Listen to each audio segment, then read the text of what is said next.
Buongiorno a tutti, benvenuti nella chiesa di Udine. È un piacere trovarci insieme, è un piacere soprattutto adorare il Signore. Scusate il piccolo ritardo, abbiamo avuto degli inconvenienti questa mattina, la tecnologia non sempre ci aiuta, ma ringraziando il Signore abbiamo risolto, i nostri tecnici hanno risolto il problema e ora insieme possiamo dare lode e gloria al Signore. E volevo dar lode e gloria al Signore proprio con i versetti dal Salmo 92, i versetti dall'1 al 5. È bello celebrare il Signore e cantare le tue lodi, o Altissimo, proclamare al mattino la tua bontà e la tua fedeltà ogni notte, sulla lira a 10 corde e sulla cetra, con la melodia dell'arpa, poiché tu mi hai rallegrato con le tue meraviglie, o Signore. Io canto di gioia per le opere delle tue mani. Come sono grandi le tue opere, o Signore, come sono profondi i tuoi sentieri. Poiché tu mi hai rallegrato, dice il versetto 4, con le tue meraviglie, o Signore. Io canto di gioia per le opere delle tue mani. Con queste meravigliose parole dal Salmo 92 vogliamo iniziare questo culto, questa lode al Signore, e vogliamo farlo esaltando il suo nome come fa questo salmo, esaltarlo con le nostre voci, con i nostri strumenti, ma soprattutto col nostro cuore. Cantiamo insieme il canto Adorerò.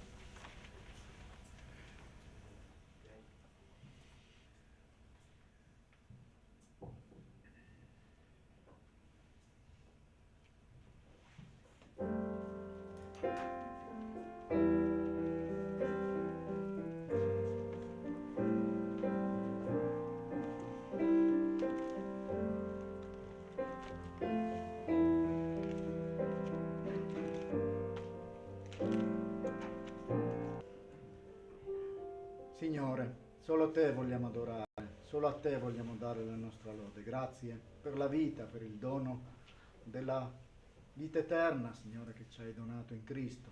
Ti benediciamo questa mattina, ti adoriamo, ti innalziamo perché ne sei degno. Grazie perché tu sei il nostro Re, sei il nostro Redentore, sei colui che regna sovrano su ogni cosa. E questa mattina vogliamo veramente inchinarci ed adorarti con tutto il nostro cuore. Benedici questo tempo di adorazione, Signore, benedici ogni fratello, ogni sorella, benedici le persone che stanno ascoltando via web, benedici i nostri fratelli assenti. Nelle tue mani, Signore, affidiamo ogni cosa, adorandoti e benedicendoti nel nome di Gesù. Amen.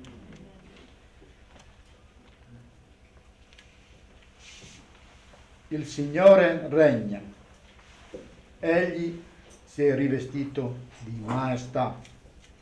Questo è il primo versetto del Salmo 93 che questa mattina volevo condividere insieme a voi. Sono state create per mezzo di Lui e in vista di Lui. Egli è prima di ogni cosa e tutte le cose sussistono in Lui. Egli è il capo del corpo, cioè della Chiesa. È Lui il principio, il primogenito dai morti, affinché in ogni cosa abbia il primato, poiché al Padre piacque di far abitare in Lui tutta la pienezza e di riconciliare con sé tutte le cose per mezzo di Lui, avendo fatto la pace mediante il sangue della croce. Per mezzo di Lui, dico, tanto le cose che sono sulla terra, tanto quelle che sono nei cieli. E voi, che un tempo eravate strani e nemici a causa dei vostri pensieri e delle vostre opere malvagie, ora Dio vi ha riconciliati nel corpo della carne di Lui, per mezzo della sua morte, per farvi comparire davanti a sé santi, senza difetto e irreprensibili. Se appunto perseverate nella fede, fondati e saldi, senza lasciarvi smuovere dalla speranza del Vangelo che avete ascoltato, il quale è stato predicato a ogni creatura sotto il cielo, di cui io, Paolo, sono diventato servitore. Cristo è tutto, è la realizzazione di ogni cosa. Cristo è il creatore. Prima ancora che i mondi fossero stati creati, Lui, e in Lui, dice, sono state create tutte le cose, invisibili, visibili. troni, signorie, principati, tutte le cose sono state create per mezzo di Lui e in vista di Lui. Ogni cosa ha un compimento in Cristo, tutto è il compimento in Cristo. Perciò a questo grande amore che il Signore ha dimostrato attraverso Cristo, noi vogliamo veramente adorarlo e dirgli: Gesù, tu sei il Re dei Re. 130 della raccolta.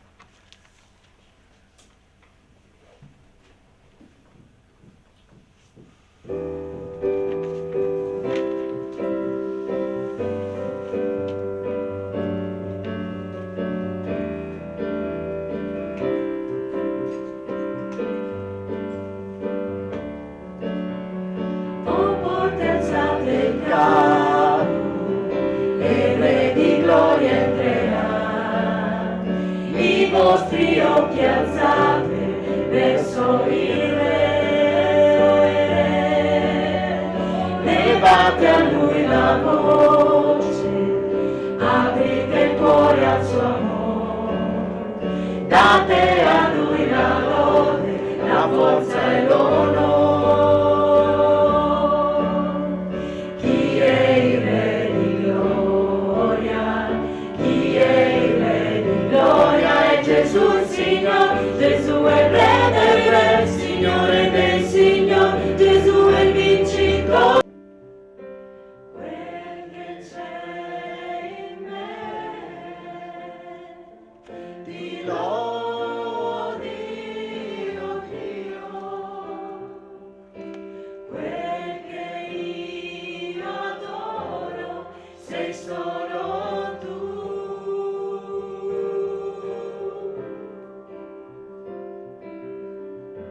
Io ti dono il mio cuore e l'anima mia, per te solo vivrò, la mia luce sei tu, e ogni giorno accanto a me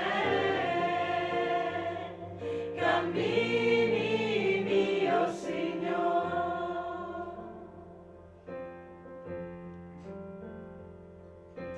Questo è ciò che voglio, lodare te, con tutto il mio cuore ti adorerò.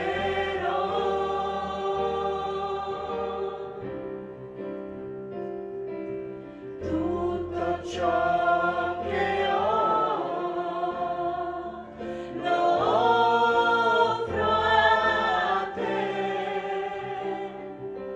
quel che c'è io adoro sei solo tu.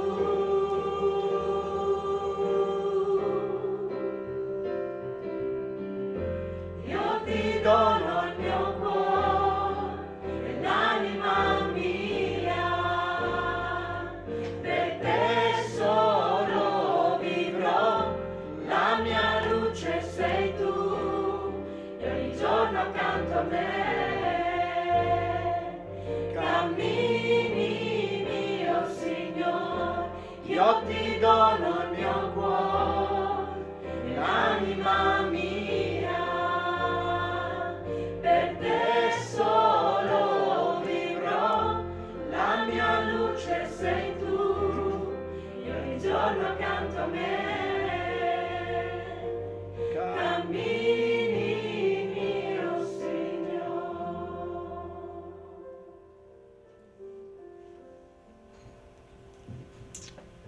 Con tutto il mio cuore ti adorerò.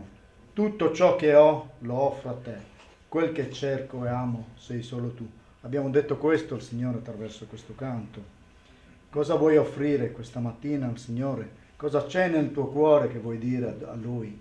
Se c'hai un peso, se c'hai un dolore, se c'hai una gioia, perché il Signore è gioia, ogni giorno tu cammini accanto a me, dice questo canto. Il Signore è accanto a noi ogni giorno, nei momenti tristi, nei momenti di gioia, ma il Signore vuole darci gioia, il Signore vuole darci pace. E se non hai ancora questa pace, cercala in Lui, solo in Gesù puoi trovare questa pace. I versetti 3 e 4 del Salmo 93 diceva: I fiumi hanno alzato, oh Signore, i fiumi hanno alzato la loro voce, i fiumi elevano il loro fragore, più delle voci, delle grandi, delle potenti acque, più dei flutti del mare. Il Signore è potente nei luoghi altissimi. La natura lode il Signore. I fiumi in questo brano poetico battono le mani. C'è questo fragore di acque. Non so se io non sono mai andato vicino a una cascata a sentire questo fragore delle acque, però penso che lì, se sei in quel momento lì, ti rendi conto della grandezza di questo Dio. La lode è attraverso la natura. E noi vogliamo questa mattina elevare le nostre voci come questi fiumi e lo facciamo attraverso le nostre preghiere. Vogliamo pregare insieme. Preghiamo insieme come comunità, preghiamo insieme come Chiesa, preghiamo insieme come figli di Dio. Pregate insieme anche voi a casa e che il Signore possa veramente gioire di queste preghiere, di quello che c'è nel tuo cuore, di quello che c'è nel mio cuore questa mattina, e possiamo elevare veramente queste voci come quelle dei fiumi. Prego, preghiamo. Vogliamo gioire in te, Signore, vogliamo che tutto quello che vive in noi sia una dedica al tuo amore, Signore. Ti preghiamo perché tu ci aiuti a realizzare questo progetto di essere vivi sempre più pienamente in te, Signore. Ti chiediamo di aiutarci in questo, perché la nostra natura non ci spinge in quella direzione. Signore, benedici la tua Chiesa che si riunisce oggi dovunque. Ti preghiamo di benedire questa comunità, Signore. Signore, sia lode a te, perché tutto quello che è in me deve adorare te. Ti adoro, Dio, Padre dei cieli, della terra e del mare, di tutto quello che è stato creato. Noi ti adoriamo, Signore, sia benedetto il tuo nome. Amen. Amen. Amen. Signore, rostro il mio cuore davanti alla tua mostra. Grazie, Padre, per tutto quello che tu fai nelle nostre vite. Grazie per il tuo amore infinito, per la tua pazienza infinita, Signore. Grazie per il tuo popolo, Signore, che tu ami, che tu adori, Signore, perché l'hai pagato a caro prezzo attraverso il sacrificio del tuo figliolo Gesù. Voglio ringraziarti, Signore. Ti chiedo veramente questa mattina di passeggiare in mezzo a noi, Signore, che lo Spirito tuo Santo riempia questa sala della tua presenza, Signore, perché ti sia data la lode e l'adorazione che ti spetta, perché tu ne sei degno, Signore. Amen. Amen.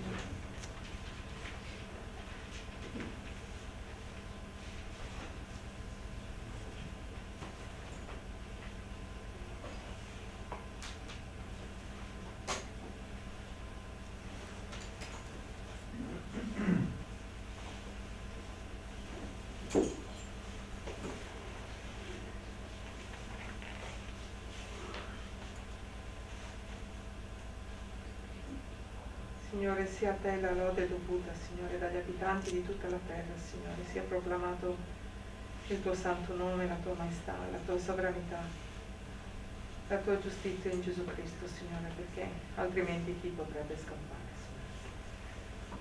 Grazie, Signore, di aver da lunghi giorni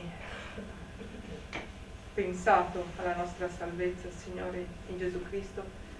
Grazie, Signore, che tu sia glorificato, Signore, su tutta la terra in questo giorno speciale dove abbiamo l'opportunità di essere uniti a tutti i fratelli della Chiesa universale in questo momento, in qualsiasi punto della terra, Signore, si lodi il tuo nome. Grazie per il privilegio di appartenere alla tua Chiesa, nel nome di Gesù. Amen.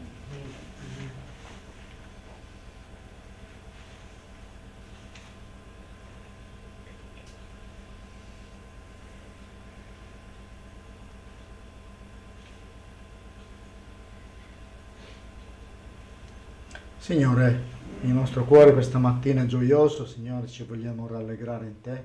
Siamo rallegrati nella tua parola, Signore, ci siamo rallegrati nel cantare lodi al tuo nome, Signore. Il nostro cuore è gioioso e noi siamo alla tua presenza questa mattina e non possiamo fare a meno di adorarti, di benedirti. Sia gradita la lode che vogliamo offrirti questa mattina, Signore, possa essere un profumo di odore soave per te, Signore. Tu che leggi nei nostri cuori, tu che vedi le profondità di ognuno di noi, Signore, tu che vedi le profondità del cuore di ogni uomo, Signore, nessuna cosa ti è nascosta. Tu leggi nei pensieri, tu leggi nelle profondità, Signore, e l'anima davanti a te è nuda e scoperta, Signore, nulla ti si può nascondere. Noi non vogliamo nasconderti nulla, vogliamo solo adorarti, benedirti e dirti, Signore, tu sei il nostro Dio, in te confidiamo, ti benediciamo questa mattina e ti adoriamo, Signore, nel nome potente del Signore Gesù. Amen. Ecco, ora lascio la parola al fratello Vito, ma prima di lasciare la sua parola volevo ancora fare un canto insieme a voi, La bontà del mio Signore. Questo canto ci parla di questa bontà del Signore che è infinita, la bontà del Signore dura in eterno, questa bontà è infinita. Nonostante noi non siamo sempre fedeli, Lui è buono con noi, Lui è sempre pronto ad accoglierci, Lui è sempre pronto ad ascoltare il nostro pentimento sincero e a ristabilirci quando cadiamo. Quindi cantiamo questo canto e dopo ascolteremo il fratello Vittorio.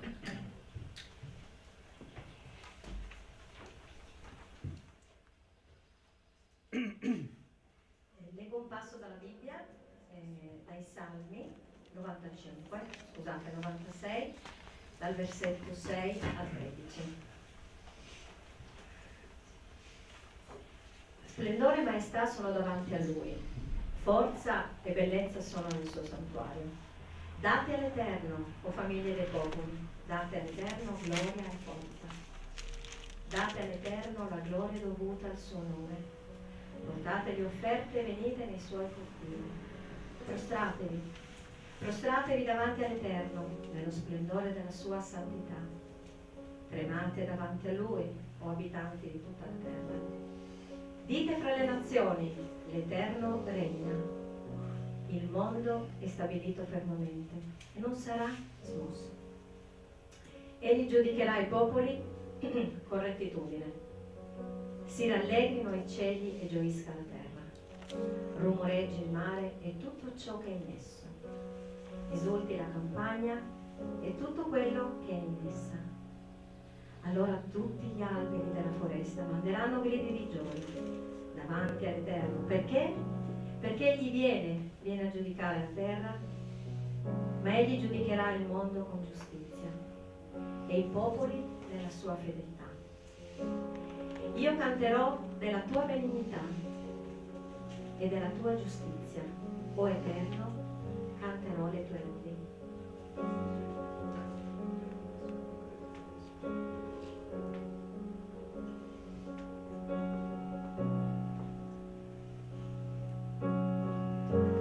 La bontà del mio Signore mai finirà, forte rocca per chi spera, che in Lui confiderà, la grandezza del suo nome, la sua parola ancora, la gloria sua sarà per ogni età.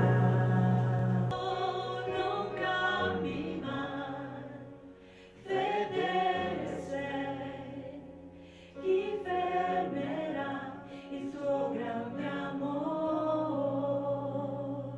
Non cambi mai, fedele sei, chi fermerà il tuo grande amor?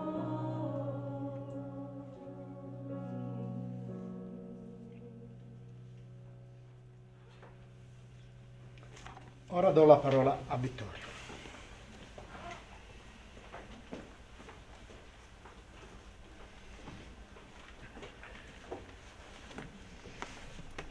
Preghiamo per affrontare questo momento della giornata della parola del Signore. Signore che sei nei cieli, noi ti lodiamo perché tu sei fedele, perché tu hai una grande bontà.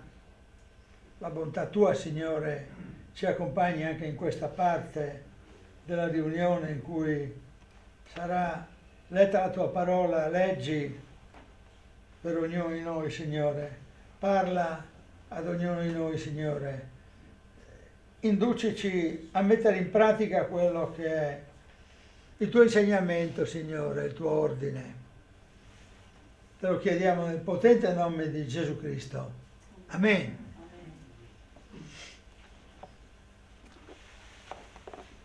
Bene, se vogliamo far partire l'introduzione, parleremo della forza, dell'unità, del coraggio, ecco, che appare, dell'umiltà, perché l'unità è una forza, il coraggio invece è dell'umiltà. L'umiltà implica un coraggio. L'esempio di Gesù, e vedremo anche un accesso vietato. No, non posso mancare ogni tanto di chiamarti. E quindi questo comportarsi in modo degno del Vangelo è anche un atto di attenzione e di equilibrio. Stiamo attenti a quello che facciamo. Attenzione ai comportamenti. La Bibbia in mano, ma l'attenzione a ciò che viene fatto. E ci troviamo di fronte a un comportarsi in modo degno del Vangelo, quindi dicevamo che va oltre la forma. Anche la forma aiuta, no? Si dice però che l'abito non fa il monaco. E allora cercheremo oggi di osservare 4 comportamenti che sono comportamenti interiori che inducono a comprendere la degnità del Vangelo. E li troviamo proprio in Filippesi, nel brano che leggeremo. Il comportamento interiore dell'unità ci aiuta a comprendere questi comportamenti nel modo più equilibrato, e anche le cose che possiamo evitare, i mormorii, le dispute. E allora cominciamo a leggere proprio la parola e sentiamo che cosa dice il Signore. Comportatevi in modo degno del Vangelo di Cristo, affinché che io venga a vedervi, sia che io resti lontano, senta dire di voi che state fermi in uno stesso spirito, combattendo insieme con un medesimo animo per la fede del Vangelo.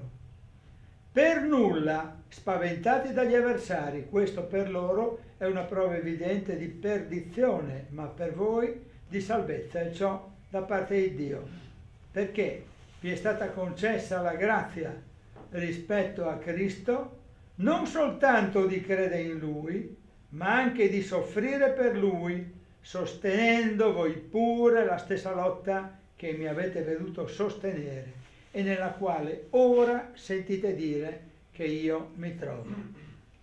E sono al capitolo 2. Leggeremo fino al 18. Se dunque vi è qualche incoraggiamento in Cristo, se vi è qualche conforto d'amore, se vi è qualche comunione di spirito, se vi è qualche tenerezza di affetto e qualche compassione, rendete perfetta la mia gioia, avendo un medesimo pensare, un medesimo amore, essendo di un animo solo e di un unico sentimento. Non fate nulla per spirito di parte o per vanagloria, ma ciascuno con umiltà stimi gli altri superiori a se stesso, cercando ciascuno non il proprio interesse, ma anche quello degli altri. Abbiate in voi lo stesso sentimento che è stato anche in Cristo Gesù, il quale, pur essendo in forma di Dio, non considerò l'essere uguale a Dio qualcosa a cui aggrapparsi gelosamente, ma spogliò se stesso, prendendo forma di servo, divenendo simile agli uomini, trovato esteriormente come un uomo, umiliò se stesso, facendosi ubbidiente fino alla morte e alla morte in croce. Perciò Dio lo ha sovranamente innalzato e gli ha dato il nome che è al di sopra di ogni nome, affinché nel nome di Gesù si pieghi ogni ginocchio, nei cieli, sulla terra e sotto la terra, e ogni lingua confessi che Gesù Cristo è il Signore, alla gloria di Dio Padre. Così, miei cari, voi che foste sempre ubbidienti, non solo quando ero presente, ma molto più adesso che sono assente, adoperatevi al compimento della vostra salvezza con timore e tremore. Infatti è Dio che produce in voi il volere e l'agire secondo il suo disegno benevolo. Fate ogni cosa senza mormorie, senza dispute, perché siate irreprensibili e integri, figli di Dio senza biasimo, in mezzo ad una generazione storta e perversa, nella quale risplendete come astri nel mondo, tenendo alta la parola di vita, in modo che nel giorno di Cristo io possa vantarmi di non aver corso in vano, né in vano faticato. Ma se anche vengo offerto in libazione sul sacrificio e sul servizio della vostra fede, ne gioisco e me ne rallegro con tutti voi. E nello stesso modo gioitene anche voi e rallegratevene con me. Questa è la parola. Dunque, sia che io venga, sia che io resti lontano, abbiamo letto, sia che ci sia che io manchi. Ricordo che in alcuni anni, soprattutto della mia esperienza scolastica, io venni considerato uno dei punti di riferimento dal preside, e i presidi mi chiamavano e mi inducevano a raggiungere la presidenza perché c'erano delle cose da organizzare, e io lasciavo i ragazzi da soli e dicevo: mi raccomando, adesso qui ho scritto sulla lavagna, voi andate avanti. E loro andavano. Crenides era stata conquistata da Filippo il Macedone, Filippo II, il quale l'aveva chiamata proprio Filippi, perché sapete, è scritto anche sulla Bibbia, no? Gli uomini danno alle terre i loro nomi, e quindi Filippi, che aveva vissuto questa fase, aveva avuto come conquistatore questo Filippo II, che poi diventerà il conquistatore di tutta la Grecia, che metterò a tacere tutte le liti che c'erano tra Sparta e Atene, e che dopo farà la guerra anche all'impero persiano, e suo figlio Alessandro il Macedone, il Alessandro Magno cosiddetto, arriverà fino addirittura all'India, no? a comandare. E qual era la strategia del combattimento? Era la falange macedone. La falange macedone era un'unità complessiva di uomini che, proprio per la loro capacità di rimanere uniti e integri, era insconfiggibile. E questo concetto della falange macedone poi sarà portato come strategia militare avanti fino a tempi molto moderni, e Maria si ricorda senz'altro che, per esempio, i fascisti spagnoli, che si chiamano franchisti perché seguendo la loro guida di Francisco Franco, venivano chiamati anche falangisti, proprio per mettere in evidenza questa unità e questa potenza. Dove stiamo andando? Stiamo andando non nella lezione di storia, ma nell'ambito di quella che può essere un'applicazione di quello che troviamo scritto nella parola di Dio. Quando Paolo scrive ai Filippesi, sa che queste cose, quelle relative alla prima falange, quella di Filippo II, erano abbastanza note ai filippesi e voleva dire in questo modo: guardate l'unità cosa fa. Questi qui sono stati conquistatori del mondo perché sono stati uniti, un corpo militare che marcia compatto. Noi, Chiesa di Gesù Cristo, sta dicendo Paolo ai Filippesi, dobbiamo avere la stessa forza propulsiva, unitaria, la stessa sensibilità di sentirci corpo unico che non concede spazi ai nemici, che è espressione di una unità assolutamente attiva. Anche in altre lettere ad altri ambiti ecclesiali Paolo scrive sull'unità. Per esempio dice: state attenti alle divisioni ai Corinzi perché noi siamo un unico corpo, e quindi fa l'esempio del corpo e ognuno nel corpo esercita un ruolo, il braccio, la mano, l'occhio, ma il corpo unito che fa il senso della identità della persona. Abbiate un medesimo sentimento, dice ancora in Seconda Corinzi, poi troviamo questi passi. Sforzatevi di conservare l'unità dello spirito, dice agli Efesini. Ai Colossesi dice ancora una volta: siete richiamati ad essere un solo corpo. Poi ai Galati parlerà di un'altra forma di unità, portare i pesi gli uni degli altri, e in Prima Tessalonicesi metterà in evidenza che bisogna edificarsi gli uni gli altri, edificatevi gli uni gli altri, dirà. Ma vediamo adesso i passi, cominciando da Seconda Corinzi 13:11. Del resto, fratelli, rallegratevi, ricevete la perfezione, siate consolati, abbiate un medesimo sentimento, vivete in pace e il Dio d'amore e di pace sarà con voi. Vedete un po'? Rallegrarsi, ma rallegrarsi in una consolazione che implica il medesimo sentimento, vivere in pace. La promessa è che il Dio d'amore sarà con voi. In Efesini, al capitolo 4, al versetto 3, si parla di uno sforzo che bisogna fare, sforzandovi di conservare l'unità dello spirito con il vincolo della pace. L'unità non è una cosa automatica, non viene da sola, implica un piccolo e qualche volta grande sforzo, perché il vincolo della pace è così importante che non può essere compromesso dalla disunità.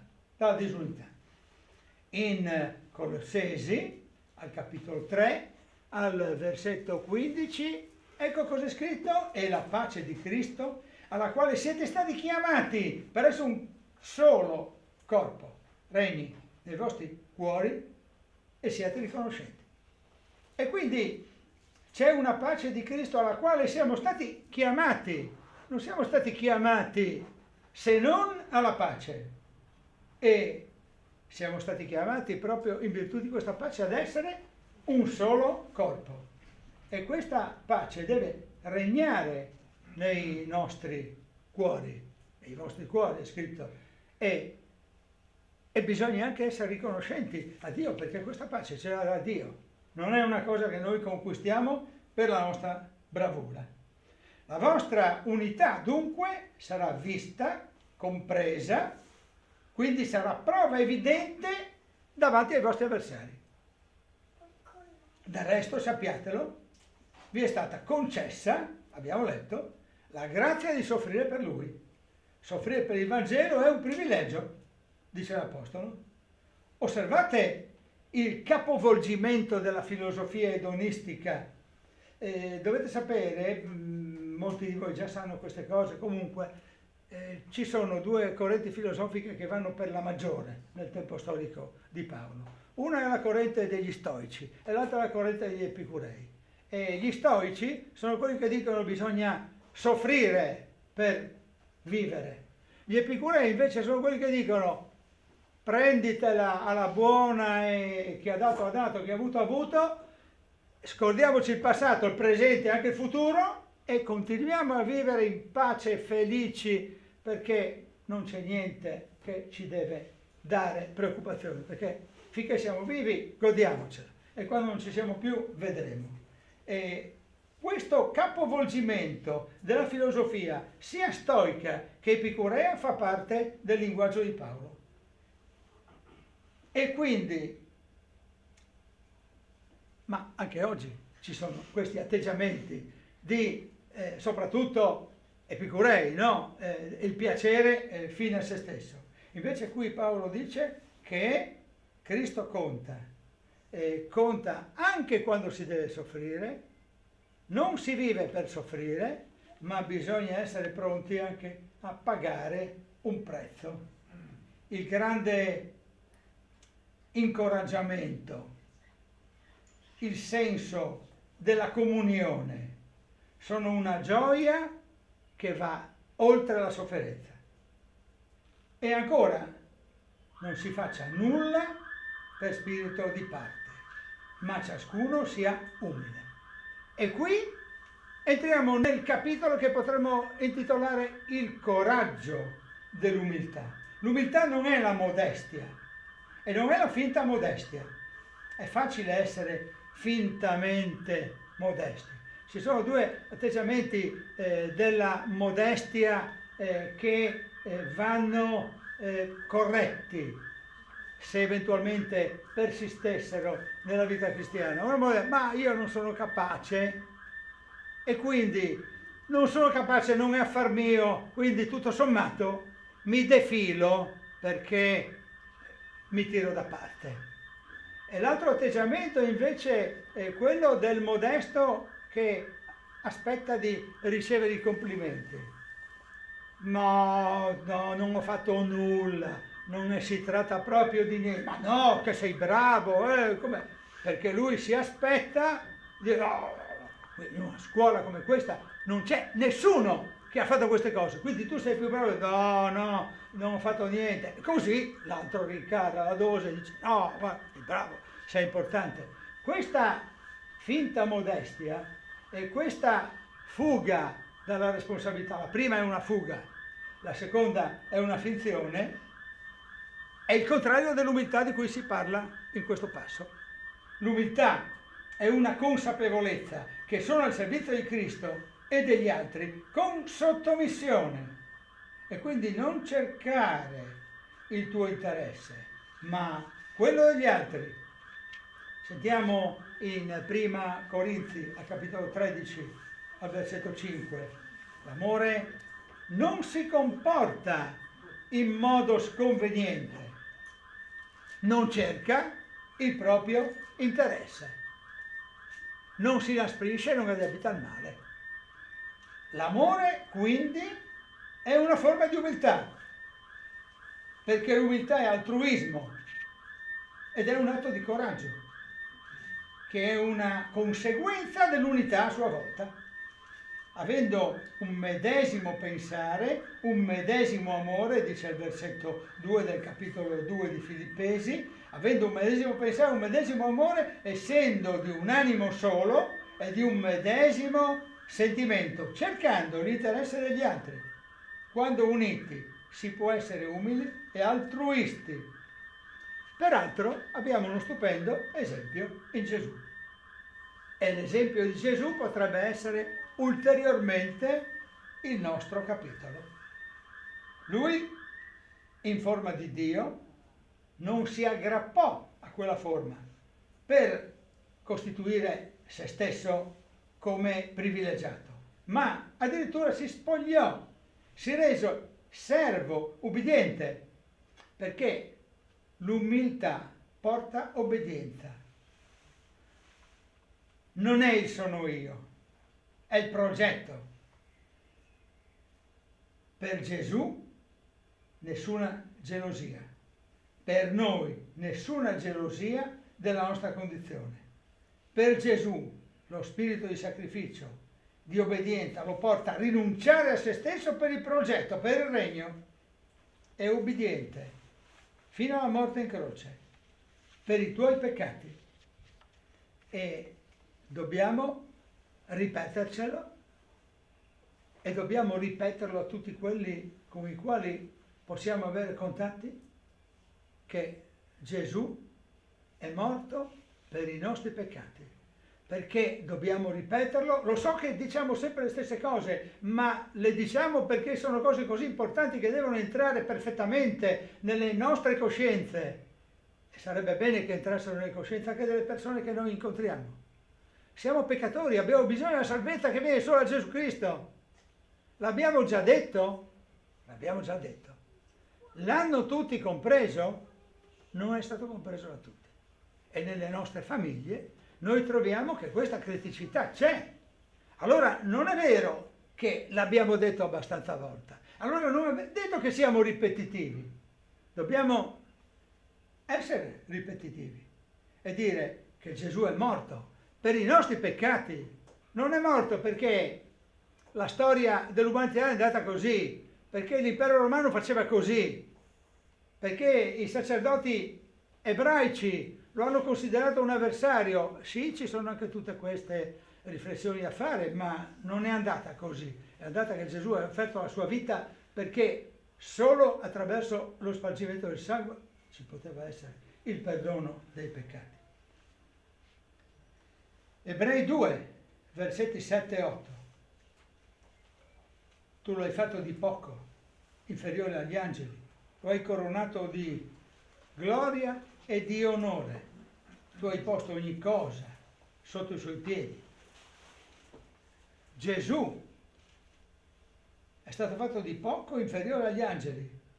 Ma questo brano può richiamare anche l'uomo stesso. Anche noi esseri umani siamo stati fatti di poco, inferiori agli angeli. Ma Gesù è stato coronato di gloria e per il suo esempio noi tutti possiamo essere coronati di gloria e di onore. Tu hai posto ogni cosa sotto la signoria di Gesù. Gesù, nato da donna, uomo, fu coronato di gloria e di onore, diventando il protagonista di una storia umana e divina ed è depositario dell'unica lode. Cristo emerge in queste parole come secondo Adamo. Il primo, arrogante, volle il suo spazio di autonomia e peccò contro Dio, rivendicando la sua propria autorità, la sua propria libertà. Il secondo Adamo, Gesù Cristo, offerse se stesso, dipendendo interamente da Dio e obbedendo umilmente, seguendo fino all'estremo della croce, ma in questo fu glorificato da Dio. Unità, umiltà, obbedienza. Sentiamo come questo percorso è dunque un percorso in continuità, che porta alla proclamazione di Cristo. Si pieghi ogni ginocchio per Lui, si porti attraverso l'unità e l'umiltà il messaggio del Divino Maestro a tutti, affinché tutti possano testimoniare che Egli è il Signore. E Lui, sovranamente innalzato da Dio, al di sopra di ogni altro nome che ci sia sulla terra, nei cieli, sia l'indicatore per ognuno di noi, affinché ognuno confessi Gesù Cristo nella sua gloria al Dio Padre. E questi versetti, tra i 5 e l'11, che vi rileggo perché sono molto intensi, sono probabilmente un inno, un cantico dei primi cristiani, ho letto su un commento. Probabilmente questo era un cantico come questi inni che abbiamo fatto noi anche questa mattina. Ve li rileggo perché l'intensità merita veramente un passaggio in più. Abbiate in voi lo stesso sentimento che è stato anche in Cristo Gesù, il quale, Pur essendo in forma di Dio, non considerò l'essere uguale a Dio qualcosa a cui aggrapparsi gelosamente, ma spogliò se stesso prendendo forma di servo, divenendo simile agli uomini, trovato esteriormente come un uomo, umiliò se stesso, facendosi ubbidiente fino alla morte e alla morte in croce. Perciò Dio lo ha sovranamente innalzato e gli ha dato il nome che è al di sopra di ogni nome, affinché nel nome di Gesù si pieghi ogni ginocchio nei cieli, sulla terra e sotto la terra, e ogni lingua confessi che Gesù Cristo è il Signore, alla gloria di Dio Padre. Sentite, ha quasi un ritmo musicale, nonostante le parole risentano della traduzione, perché nell'originale chiaramente era diverso. Dunque ci troviamo di fronte a questo messaggio di unità che nel suo percorso diventa umiltà e diventa obbedienza. Obbedienza sempre e non quando, ripete, e non se e non quando ci sono io soltanto. A controllare il compito della salvezza, la testimonianza con timore e tremore. La salvezza ottenuta è una salvezza che non ci deve far buttare sul materassino in spiaggia ad aspettare che venga l'ora di andare a cena. È una salvezza che ci impegna ad essere attivi, che ci impegna ad essere produttivi e dipendenti da Dio. Produce in voi il volere e l'agire sotto il suo disegno benevolo, versetto 13. Dio fa nascere urgenze e desideri, ti impegna a servire per il suo regno. Dio non ti fa nascere il desiderio di primeggiare nell'assemblea, di fare bella figura mostrandoti bravo agli altri. Dio ti fa nascere il volere e l'agire. Prega ogni giorno che Dio ti faccia nascere e possa produrre in te il volere e l'agire. Qualche volta io mi sono trovato in situazioni molto piacevoli nella vita di mare, che io preferisco rispetto a qualsiasi altro modo di passare il tempo libero. E mi sono trovato a condividere con un amico un'esperienza di vita in barca. E la vita in barca e la vita di barca significa che non ti siedi mai sul materassino, c'è sempre qualcosa da fare, ma c'era da fare anche d'inverno, perché bisogna togliere l'antivegetativo, bisogna pulire, bisogna partire, andare lì dove c'è il porto che ospita la barca, andare a vedere se tutto è a posto, e poi quando sei in mare c'è da alzare la randa, e poi c'è da alzare il fiocco, e qualche volta c'è anche la tormentina, devi stare attento a calcolare i venti, tutte cose abbastanza difficili che io facevo con estrema difficoltà, tra parentesi. E a un certo punto, una delle ultime esperienze è stata quando nel mese di ottobre qualcuno è dovuto scendere a spingere perché la barca era rimasta nella secca. Dove voglio arrivare? È molto più comodo stare in spiaggia seduti sul materassino.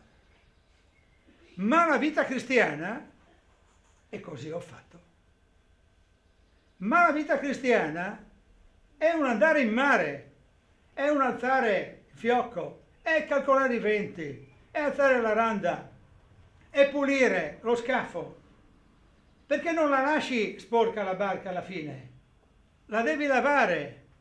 La vita cristiana è un impegno, non è che uno si siede nel materassino e aspetta che il sole tramonti. E allora questa figurazione la faccio a me stesso e a tutti per dire che dobbiamo essere attivi. E quando si è attivi lo si fa anche senza mormorii e senza dispute. Mormorii. Guarda, cosa mi tocca fare? E quello lì mica si muove, eh? Io vedo la sua staticità cristallizzata. Mi verrebbe voglia di dire, ma cosa ti aspetti a muovere? Pensiamo ognuno a noi stessi e pensiamo a muovere noi stessi prima di dire quello lì non si muove. Cosa dice l'Apostolo? Senza mormorii. Cosa dice l'Apostolo? Senza dispute. Si fa così. Come fa a non capire che si deve fare così e non così? Quante volte glielo devo dire? No, dice l'altro. Questo è il modo di fare, non è il tuo. Il tuo è il modo di fare di quelli di una volta. Adesso è cambiato. Io ti dico che invece si fa così e non così. E quindi si crea una disputa, perché io sono più bravo di te. E sei tu che devi capire, non sono io che devo adeguarmi. Fate ogni cosa, carissimi, senza mormorii e senza dispute. Queste dispute fanno venire in mente anche questo popolo nel deserto che poi disputava con Dio, perché in definitiva fare le cose con dispute vuol dire disputare, non soltanto disputare con i fratelli, per esempio, della comunità o comunque con le persone che si stanno vicino, ma vuol dire anche disputare con Dio. E infatti la disputa con Dio avvenne nel deserto perché i signori ebrei che uscivano dicevano: ma non è mica buono questo, stavamo così bene in Egitto e ci porti qua e allora non funziona, e allora dov'è Dio? Dov'è Dio che mi succedono queste cose? È mai possibile che Dio permetta che mi succedano queste cose? Nella Chiesa di Cristo è necessario che tutti capiscano che anche se non sembra, qualcuno può essere migliore, più capace, più bravo di te. Perché il problema è sempre quello di stimare gli altri superiori a noi stessi. Ora, c'è un altro brano del Vangelo sul quale ci siamo già soffermati più volte, che ti spiega come bisogna imparare a stimare gli altri superiori a noi stessi. C'è un fariseo che si reca nel Tempio, Gesù vede tutto, osserva e educa i suoi, state attenti, e questo fariseo dice: grazie Signore, che io faccio tutte queste belle cose, do le decime, sono proprio bravo, mica come quello là dietro, che non capisce niente. Quello là dietro che non capisce niente invece è colui, il pubblicano, no? Che si batte il petto e dice: Signore, abbi misericordia di me, perché io sono un povero peccatore. Ecco che il fariseo non sa stimare gli altri superiori a se stesso e vede nella sua grandezza che tutti gli altri sono più in difficoltà di lui. E dunque bisogna essere assolutamente lucidi da non dare a se stessi dei valori che sono superiori a quelli che magari ti attribuisce Dio. Però questo non vuol dire essere modesti e dire: ma no, io non so fare niente, so fare delle cose e alcune cose non le so fare, alcune le imparerò, alcune forse non le imparerò mai, ma certamente non voglio pormi in un'ottica di giudizio nei confronti degli altri. Bisogna provare a stimolare la propria intuizione affinché si possa giudicare e guardare in faccia agli altri quelli che forse hanno delle cose impensabili da donare. Siate irreprensibili e limpidi, È difficilissimo. Queste parole vogliono evidenziare che l'importanza della testimonianza è tale quando siamo irreprensibili e limpidi. E dobbiamo mirare in quella direzione per diventare al meglio servitori di Dio. Questa irreprensibilità, questa limpidezza fa venire in mente, leggevo in un commento, il Cantico dei Cantici, con questa donna che è definita mia colomba, purissima, mia perfetta.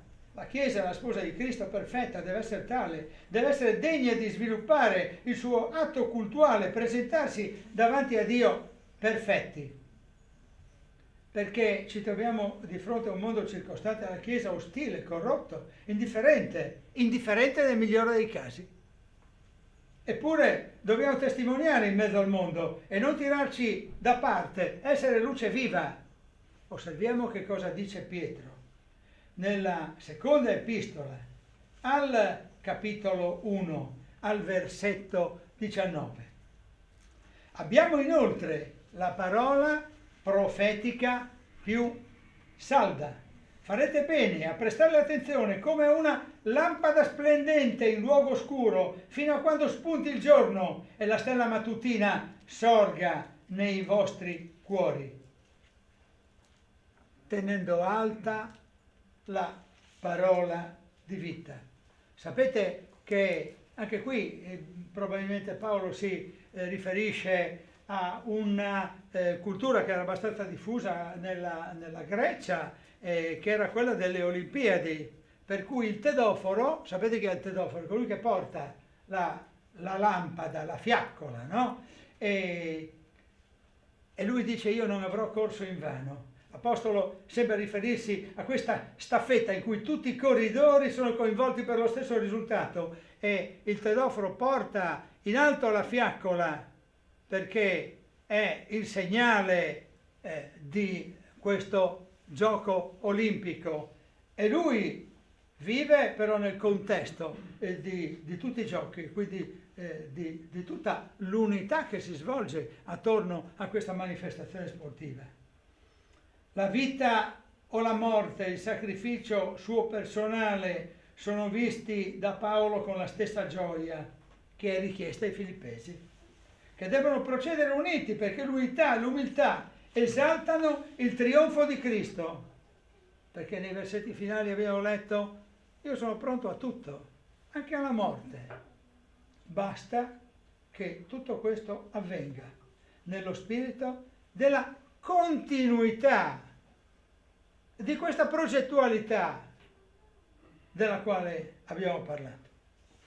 Dunque abbiamo affrontato il nostro discorso parlando della forza dell'unità, abbiamo visto come il coraggio dell'umiltà deve essere veramente una guida sulla base dell'esempio di Gesù, e abbiamo osservato anche come ci siano degli accessi vietati ai mormori, alle dispute, perché solo in questo modo si può rimanere irreprensibili e limpidi, figli di Dio e senza macchia. Facciamo questo canto che sia per noi anche una preghiera.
siate irreprensibili e limpidi, figli di Dio senza macchia, in mezzo ad una generazione corrotta e perversa, nella quale risplendete come astri nel mondo, risplendete come astri nel mondo, tenendo alta la parola di vita. Amate il Signore con tutto il cuore, con tutta la mente e l'anima vostra. Servite l'Eterno, fidate che siate irreprensibili e limpidi, figli di Dio senza macchia, in mezzo ad una generazione corrotta e perversa, nella quale risplendete come astri nel mondo, risplendete come astri nel mondo, tenendo alta la parola di vita.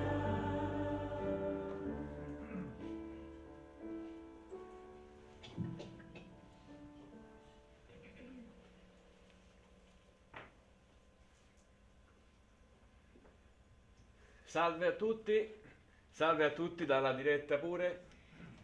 Volevamo intanto dirvi, scusateci, oggi abbiamo avuto dei problemi tecnici, non da poco, ogni tanto il computer deve essere curato, l'abbiamo sovraccaricato troppo, ma grazie comunque anche alla tecnologia perché ci permette di arrivare nelle vostre case. Io volevo ringraziarvi tutto, vi porto anche i saluti da parte di Riccardo Di Rosa e famiglia, e volevo salutare questo nuovo iscritto, lo faccio in diretta, Salvatore Mollo. Benvenuto sul nostro canale, e sotto troverai i numeri di telefono, se vuoi contattarci puoi anche venire a trovarci direttamente in chiesa, se abiti in Friuli, non lo so, ma possiamo comunque restare in contatto e pregheremo per te. Volevo lasciarvi con questo versetto, dalla prima lettera ai Corinzi, capitolo 1, versetto 8, e dice così: egli vi renderà saldi sino alla fine, perché siate irreprensibili nel giorno del Signore nostro Gesù Cristo. Vedete, il Signore ci sarà e sarà con noi fino alla fine dei giorni, e sarà con noi, con il nostro Signore Gesù Cristo, e sarà anche con te che sei a casa. Confida nel Signore. E con questo versetto vi vogliamo salutare e possiamo così anche chiudere la diretta, dopodiché avremo un momento con la Chiesa, un momento intimo con la Chiesa che si basa sulla cena del Signore. Saluti a tutti e Dio vi benedica, buona domenica.